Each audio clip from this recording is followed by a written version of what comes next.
Hello friends, slate chalk and টকে তোমাদের সবাইকে স্বাগত। 12ই জানুয়ারি স্বামী বিবেকানন্দের জন্মদিন। সেই উপলক্ষে আমি স্বামী বিবেকানন্দের অনুজ শ্রী মহেন্দ্রনাথ দত্তের লেখা স্বামী বিবেকানন্দের বাল্যজীবনী থেকে কিছু গল্প তোমাদের কাছে পাঠ করে শোনাচ্ছি। স্বামীজির শৈশবের যে ব্যাখ্যা বইটিতে রয়েছে সেই অনুযায়ী স্বামীজি একটু বড় হইলে যখন হাঁটিতে পারিত, শিশুটি এক এক সময় ভারী দুরন্তপনা করিত। তখন তাহাকে সামলানো বড় দায় হইত। বীরেশ্বরের মাতা পূজনীয়া ভুবনেশ্বরী ঘটি করিয়া পাতকুয়ার এক ঘটি জল আনিয়া শিশুটির মাথায় ঢালিয়া দিতেন এবং শিব শিব শিব বলিয়া জপ করিতেন। তখন শিশুটি শান্ত হইয়া বসিয়া পড়িত আর চোখ বুজিয়া থাকিত। মাতা ভুবনেশ্বরী রাগিয়া বলিতেন, পাগলা শিপের পুজো করে ছেলে পেলুম কিনা একটা পাগলা ভূত, তা না হলে ছেলেটা এমন পাগলাটে ধাতের হলো কেন? এইরূপ বলিয়া তিনি অনেক ভর্ৎসনা করিতেন।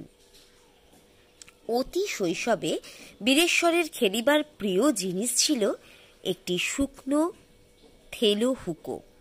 সেইটি সে সব সময় হাতে লইয়া বেড়াইত এবং মাঝে মাঝে হুকোর খোলে যেখানে সেখানে মুখ দিয়া চুষিত। এই ছিল তাহার বড় আমোদের খেলা। বিশ্বনাথ বিভবশালী ব্যক্তি ছিলেন। তিনি হাইকোর্টের অ্যাটর্নি ছিলেন। তাহার গাড়ি ঘোড়া ছিল। হিন্দু কোচোয়ান ও হিন্দু শহীদ ছিল। সেই হিন্দু কোচোয়ানটি বীরেশ্বরকে, এখানে বিশ্বনাথ হচ্ছেন স্বামী বিবেকানন্দের বাবা এবং বীরেশ্বর হলেন স্বামীজি। সেই হিন্দু কোচোয়ানটি বীরেশ্বরকে সবসময় কোলে লইয়া বেড়াইত। এই জন্য সেই কোচোয়ানের বড় ন্যাওটা হয়েছিল। সে কখনো বা শিশু বালকটিকে লইয়া ঘোড়ার পিঠে বসাইয়া দিত এবং সেই শুকনো হুকোটাতে খালি কোলকে বসাইয়া দিয়া বলিত, বিলুবাবু হুক কাঁপিও। বীরেশ্বর যখন স্বামী বিবেকানন্দ হইয়াছিলেন তখনও তিনি সেই কোচোয়ানের অনেক গল্প বলিতেন এবং ছেলেবেলায় যে সেই কোচোয়ানকে ভালোবাসিতেন সেই কথা অনেকবার বলিয়াছিলেন। এরপরে আমি স্বামীজির পাঠশালার যে অংশটি আছে সেটি পাঠ করে শোনাচ্ছি। তখনকার দিনে এত স্কুলের প্রচলন ছিল না। হাতে খড়ি হইবার পর পাঠশালায় যাইতে হইত। পাড়ায় যদিও একটা পাঠশালা ছিল, কিন্তু সেখানে নানা প্রকার ছেলে যায় ও অসৎ সঙ্গ হয়। সেই জন্য বীরেশ্বরের যখন 5 কি 6 বৎসর বয়স হইল, তখন তাহার পিতা অধ্যয়নের জন্য বাড়ির ঠাকুর দালানে এক গুরু মহাশয় আনাইয়া পাঠশালা বসাইয়া দিলেন। বাড়ির ছোট ছেলেরা এবং পাড়ার অনেক ছেলেরা সেই পাঠশালায় পড়িতে আসিত। ক্রমেই পাঠশালা খুব জমিয়া উঠিল এবং প্রায় 50-60টি ছেলে হইল।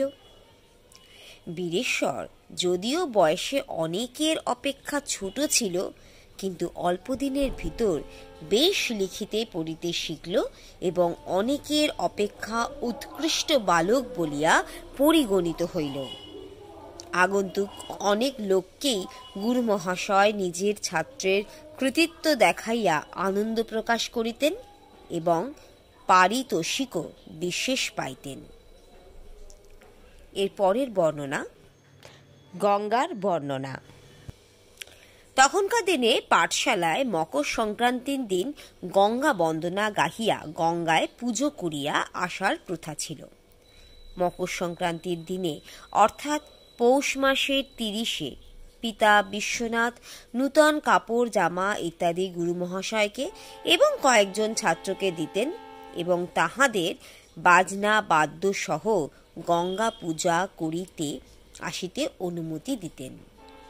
গুরু মহাশয় আনন্দে দল বল লইয়া গাঁদা ফুলের মালা, নিশান এবং বাদ্যকর লইয়া গঙ্গায় পূজা করিয়া আসিতেন।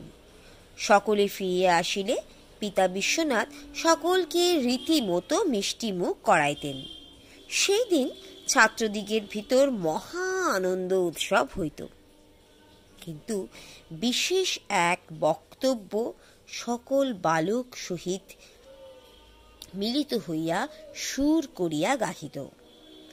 বন্দে মাতা সুরধুনি, পুরাণে মহিমা শুনি ইত্যাদি।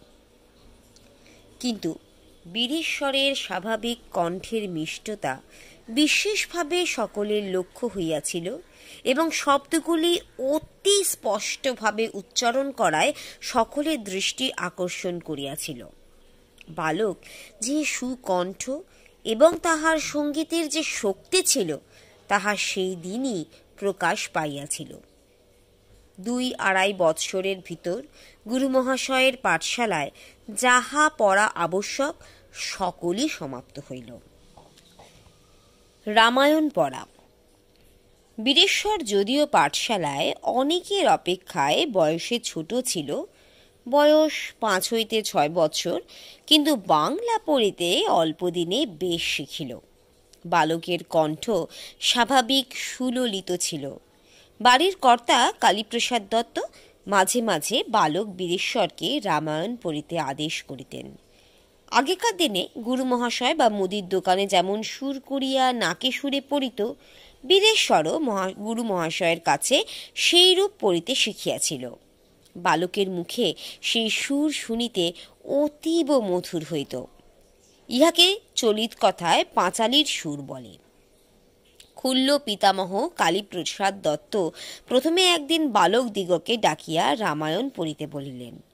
বীরেশ্বর অপেক্ষা বয়োজ্যেষ্ঠ কেহ পড়িতে সাহস করিল না এবং 2-1 যাহারা পড়িতে চেষ্টা করিয়াছিল তাহারা অস্পষ্ট করিয়া পড়িতে লাগিল। অবশেষে বীরেশ্বর বয়সে যদিও কনিষ্ঠ, কৃত্তিবাসের রামায়ণখানি হাঁটুর উপর রাখিয়া বই খুলিয়া প্রচলিত নাকি সুরে পড়িতে লাগিল। অরুণে লইয়া স্কন্ধে বিনোতানন্দন ইত্যাদি। বালকের মুখে পয়ারের ছন্দে নাকি সুরে পড়িতে শুনতে বীরেশ্বরের মাথা ভুবনেশ্বরী অতি শীঘ্র তথায় গিয়া উপস্থিত হইলেন এবং পশ্চাতে দাঁড়াইয়া সমস্ত শুনিতে লাগিলেন। তাহার মেধা অতি তীক্ষ্ণ ছিল।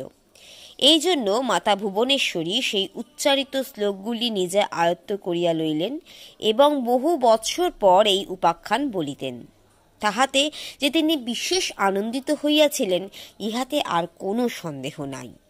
যা হোক, বাড়ির কর্তা কালীপ্রসাদ দত্তকে বীরেশ্বর প্রায় সমস্ত বাংলা রামায়ণখানি পড়িয়া শুনাইয়াছিল। বন্ধুরা, আজ এই পর্যন্তই। পরবর্তী ভিডিওতে তার জীবনের আর একটা নতুন বিষয় নিয়ে বইটি থেকে পাঠ করে তোমাদের কাছে শোনাবো। আজ তাহলে আসি, টাটা।